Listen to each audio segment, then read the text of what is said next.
starting the sessions for today's event.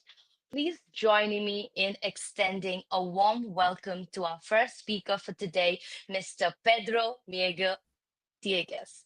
Pedro has 26 years of experience in industries like retail, telecom, and banking, with expertise in strategy, competitive intelligence, and executive coaching. He's led research units, developed corporate universities, and transformed more than 35 teams using agile methods. With a master's in information system and multiple certifications, he is passionate about driving competitiveness and exploring new industry scenarios.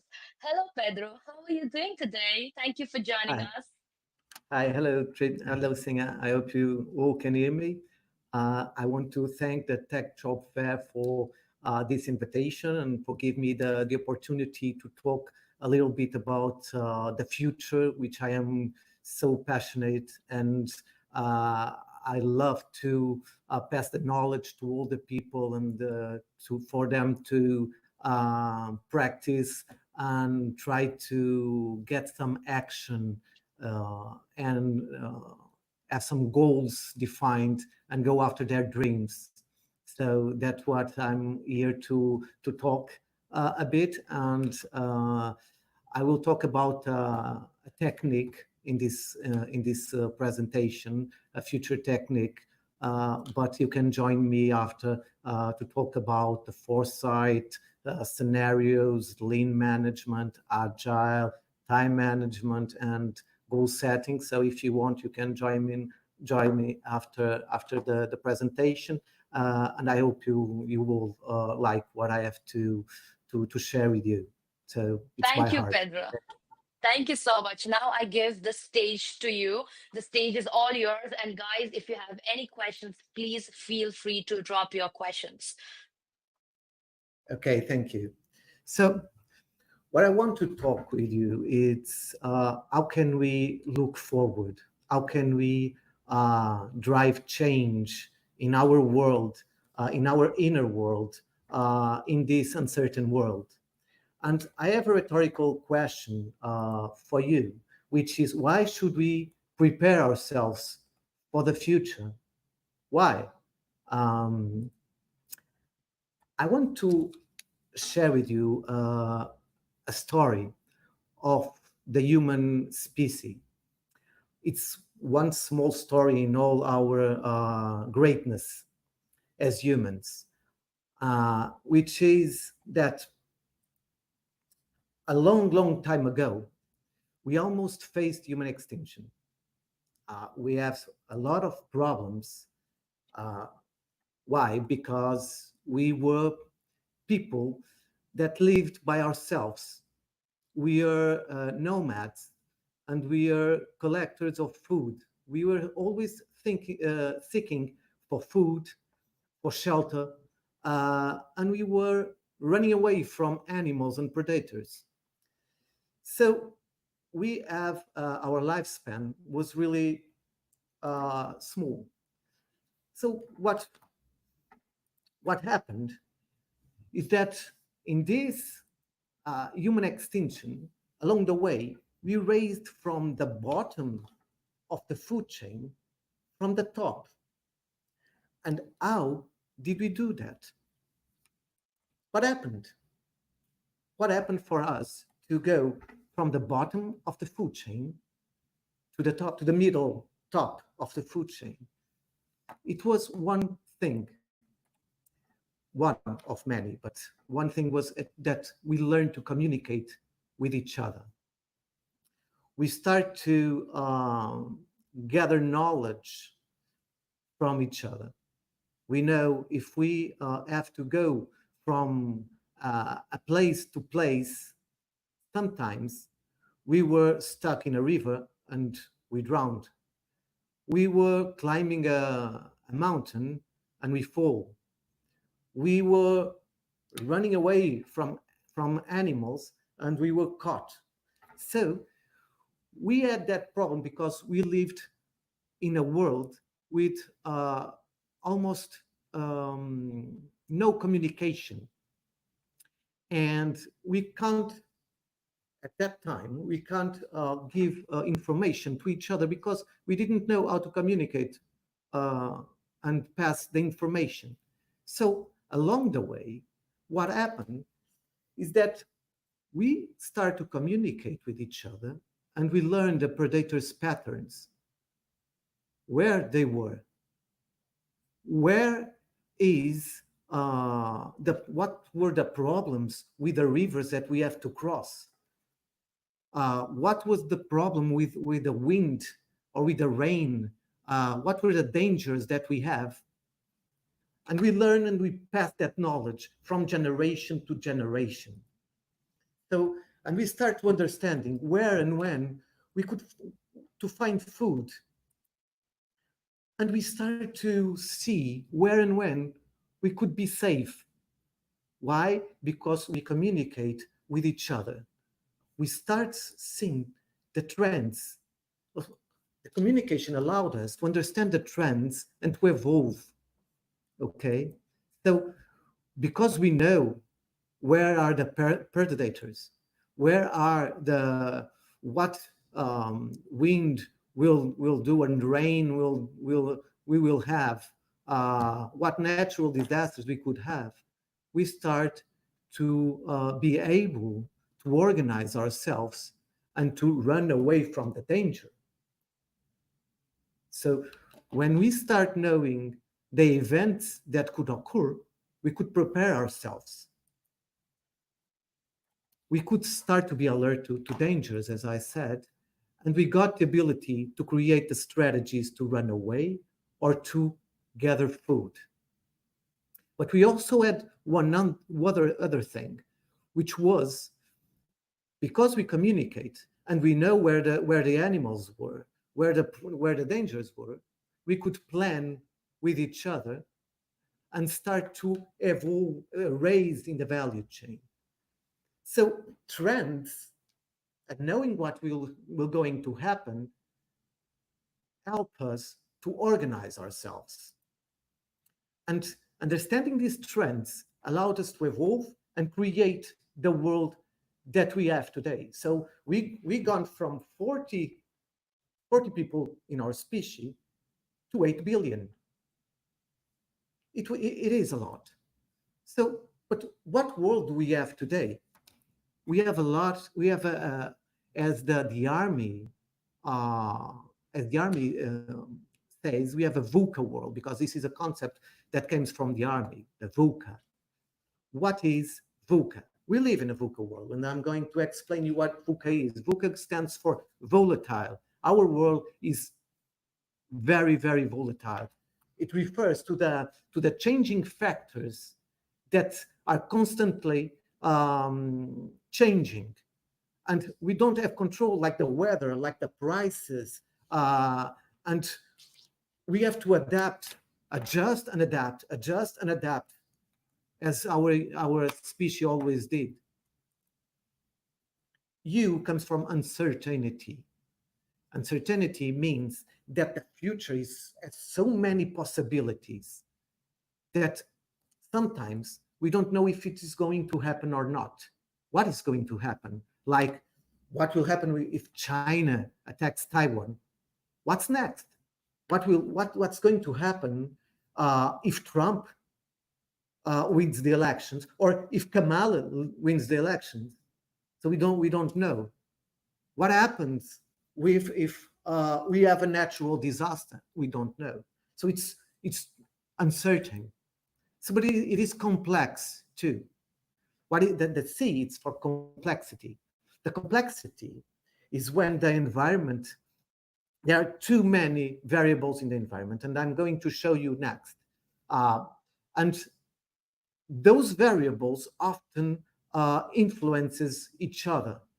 Um, and when those variables influence the other variables, we don't know what is going to happen. So we have uncertainty, and we could have volatility. And what we have for the A is ambiguity. That it means that there are many ways to interpret a situation. And when we do a speech, sometimes some people understands one thing and other people understands other. Okay, and that comes ambiguity. And with this volatility, uncertainty, complexity, and ambiguity, we have a world that is sometimes we can think about strange because we don't know what we are going to do next. And people usually say that, oh, I like very much surprises. Or not. We like good surprises. But the problem is that, or the challenge is that uh, sometimes the surprises are not so good. And we don't like good surprises. So, what we have to do is to prepare ourselves for the surprises and for the future. And how can we be prepared for this VUCA world? Well, we have to be aware of the context. Context, my friends, context is king and queen. Okay, context is almost everything for us to know where we have to go. So, and why I'm saying this?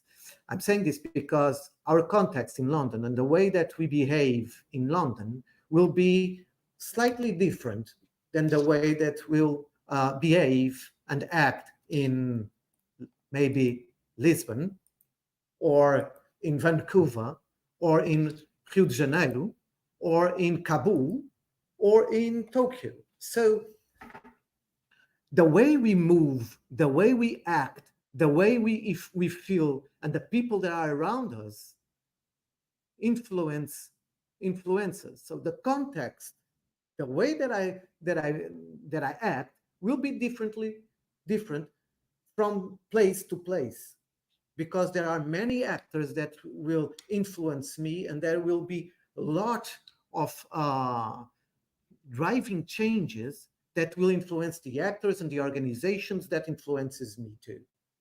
So the context where we are is king and queen, but we also have to take into consideration our life stages and the trends in our life stages.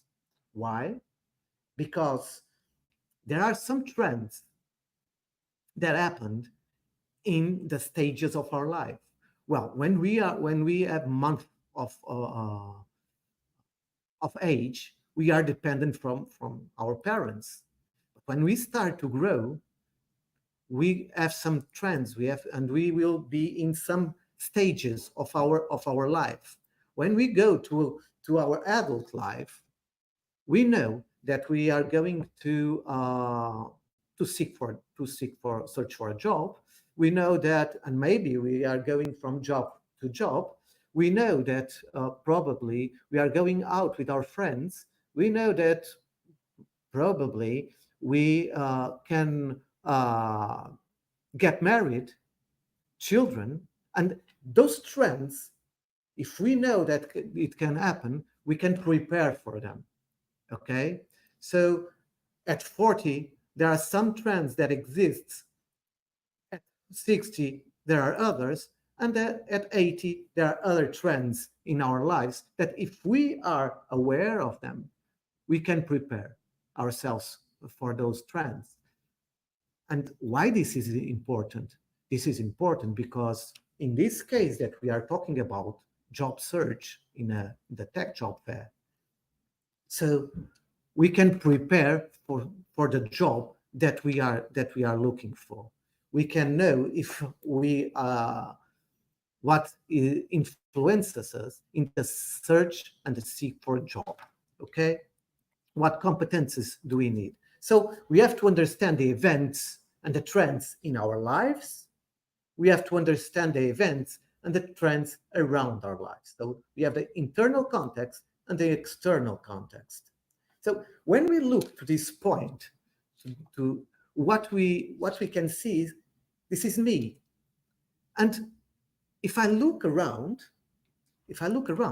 what I will see is people and organizations around me. And that people, it could be my father, my mother, my brother, my sister, my cousins, my friends, my chief, or other person. And it can be the organization that I'm working on and the organization that is I want to go to work. But it can be also what? It can be the, the government of the country where I am. It can be all the organizations that are around me and can influence me. Okay, it can be every organization and people. And what we have to see after and look after is what driving forces influences all the organizations and the people around me. Because if if people and organizations around me uh, have some problems and go in one direction, they will influence me. So when we look for trends in the world, we look for past events, because a trend is weak signals that start, that when they multiply themselves, they start to be a trend. They gain force and strength, and they start to be a trend. And we look for past events, political events, economical events, social, technological, environmental, and other events. So we have to look for those events and see the strengthness in them and what can affect me and the world around me. So events and trends that influence my life, and the events and trends that influence people and organizations in my life.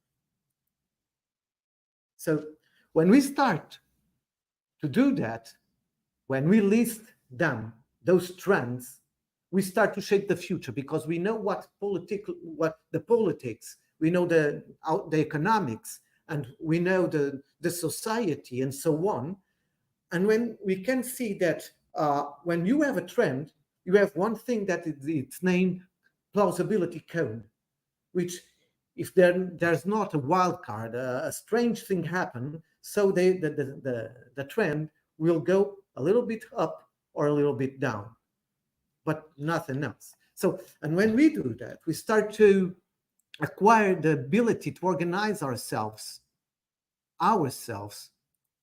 We start to see and be alert of the dangers that we have in this world. And we start having the ability to create the strategies, the goals, and to evolve ourselves. So when we look to the past, we foresee the future. When we foresee the future, we then can create actions and goals in the present. Why? Because we foresee the future and we know where we want to go. It's really important. If we don't have a vision, if we don't know where to go, so we can go everywhere. We go with the wind, but we don't want to go with the wind. We want to know where we want to go and then develop the competences to be there and set goals. So if after we do that, we drive change in the uncertain world, because we have a vision and a path and a way to go. So my name is Pedro. Okay. And I help people and organizations reducing waste, being more efficient, designing the future they want, and setting and achieving goals. You can reach me at LinkedIn or at justgoals.au. So drop me a message, book a call. We'll talk a bit about this, and maybe we can reduce some waste, be more efficient, more productive, design some futures and know how to get there, and maybe we can set and achieve goals. There are good methodologies for personal goals and for companies too, like OKRs and so on. So thank you. Hi, thank you so much, Pedro. That was indeed an in-depth presentation, and we really, really appreciate you sharing your time and your experience with us. Thank you. Guys, we'll just take a minute. If anybody has any questions, you can ask. Or if you want to connect with Pedro right now, you can connect with him in the lounge at his table. So, yes, you can go and join him. Okay. Thank you. Thank you so much, Pedro. It was nice having you today. Okay.